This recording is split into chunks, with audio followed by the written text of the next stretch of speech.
सुअवसर मिला। भगवान के दरबार में जाकर के मांगने का भी एक तरीका होता है, इसलिए यहाँ पर स्वयं करदम जी से भगवान नारायण ने कहा कि आपको क्या चाहिए, तो करदम जी ने कहा कि बस केवल मेरा विवाह हो जाए और कुछ नहीं चाहिए। भगवान ने कहा तथास्तु, ऐसा ही होगा। पर बाद में भगवान ने कहा कि मैं तुम्हारे यहाँ स्वयं अवतार लेकर के आऊंगा, ऐसा भी करदम जी से भगवान नारायण ने कहा। और करदम जी भगवान का आशीर्वाद प्राप्त करके लौट करके अपने घर आए।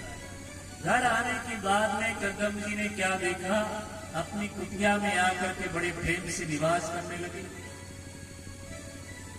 जब कुटिया में निवास करने लगे तो भगवान ब्रह्मा ने मनु और शत्रुपा से कहा, आप अपनी पुत्री देवहूति को लेकर के यहाँ से और करदम जी के साथ में विवाह कर दो। ये मेरी आज्ञा है, ब्रह्मा की है।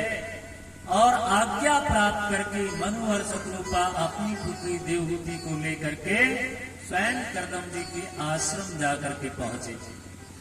आश्रम पहुंचने के बाद में करदम जी ने देखा कि मनु और शत्रुपा आए हैं अपनी कन्या को लेकर के, तो ऋषि बड़ी बड़ी बातें करने लगा, बड़े ज्ञान की बातें करने लगा। मनु जी ने सोचा कि मुझे ब्रह्मा जी ने कहा था कि आप अपनी पुत्री को लेकर के और करदम जी के साथ में विवाह कर दो, मैं इनसे विवाह करने के लिए आया हूँ, ये तो मुझे बड़े सुंदर ज्ञान की बातें कह रहे हैं। तो उसके बाद में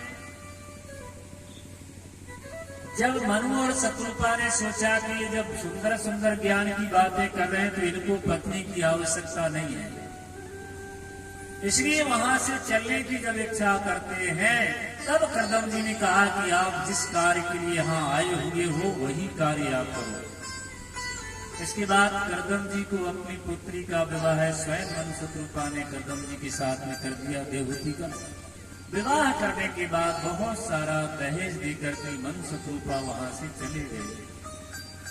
करदम जी अपनी पत्नी के साथ में उस कुटिया में निवास करने लगे। कुछ काल बीता, समाधि लग गई। समाधि लगने के बाद में देवहूति करदम जी की सेवा करती रही। बहुत काल के बाद में जब समाधि खुली, समाधि खुलने के बाद में करदम जी के जब नेत्र खुले तो देवहूति की अवस्था काफी हो चुकी थी। यह देख करके करदम जी ने कहा